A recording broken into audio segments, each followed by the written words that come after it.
आपने बैंक चोर सुने होंगे, एटीएम चोर सुने होंगे, यहाँ तक कि दिल चुराने वाले भी सुने होंगे, लेकिन कफन चोर कभी नहीं सुना होगा। जी हाँ, कफन चोर एक ऐसा गिरोह जो लाशों को भी ना छोड़े, एक ऐसा गिरोह जिसके निशाने पर होते थे कब्रिस्तान और शमशान, ऐसा गिरोह जो सफ़ेद कफन का काला कारोबार कर रहा था। मामला है बागपत जिले का, जहां शमशान और कब्रिस्तानों से कफन चुराकर उन्हें दोबारा बेचने वाले गैंग का भंडाफोड़ हुआ। गैंग में एक कपड़ा व्यापारी, उसका बेटा और भतीजा शामिल है। इनके साथ उनकी दुकान पर काम करने वाले 4 कर्मचारी और अंत्येष्टि स्थलों पर मजदूरी करने वाले लोग भी जुड़े हैं। पुलिस ने सभी को गिरफ्तार कर लिया। हैरत की बात तो ये कि शमशान और कब्रिस्तान में मुर्दों के कफन और कपड़े चुराने के लिए गैंग के सरगना ने 300 रुपए दिहाड़ी पर मजदूर भी रखा हुआ था। अहम बात यह है कि चुराए गए कफन उन लोगों के भी थे जिनकी मौत कोरोना संक्रमण से हुई थी। ऐसे में आप सोचिए कि स्थिति कितनी खराब हो सकती है। बता दें कि आरोपी कारोबारी शवों से उतरे कफन की धुलाई के बाद उन पर प्रेस करवा देता था। इसके बाद ग्वालियर मार्का स्टिकर लगाकर इसकी रीपैकिंग कराई जाती थी और फिर ये मार्केट में बेच दिया जाता। एक कफन की कीमत 400 रुपये ली जाती थी। सबसे ज़्यादा हैरान करने वाली बात तो ये है कि आरोपितों ने इसे धंधा बना लिया है। वो बीते 1-2 साल से नहीं बल्कि 10 साल से ये सब करते आ रहे थे।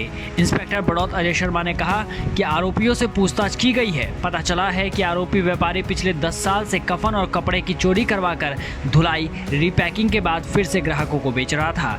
इस मामले में सीओ बड़ौत आलोक सिंह ने कहा कि आरोपी शमशान घाट कब्रिस्तान पर रहने वालों को 300 से 400 रुपए का लालच देकर मुर्दों के कफन, कुर्ता पजामा, कमीज, धोती चोरी कराते थे। इसके बाद कपड़ों को प्रेस करके उन्हें फर्जी रिबन और ग्वालियर कंपनी का स्टिकर लगाकर बाजार में बेच देते थे।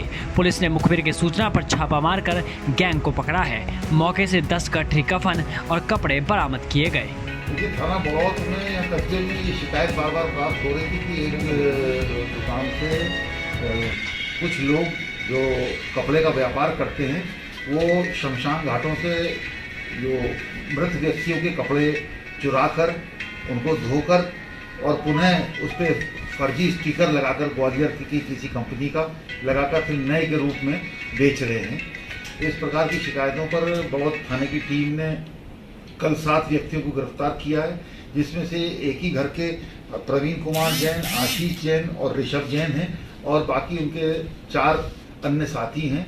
और उनसे इस टाइप के जो मृत व्यक्तियों के शमशान से चुराए हुए कपड़े और चादरें, गर्म शॉल और ग्वालियर कंपनी की कुछ रिबन और स्टिकर और जो ब्रांड के उसके लेबल, ये सब बरामद हुए हैं। इनके विरुद्ध सुसंगत धाराओं में मुकदमा दर्ज करके इनको जेल भेजा जा रहा है।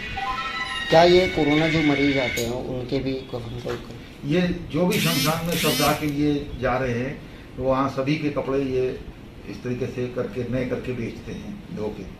किस तरीके से पता लगा है कि शमशान से लाना है? पुलिस को काफी दिनों से शिकायत प्राप्त हो रही थी, इस पे पुलिस ने एक्शन लिया है।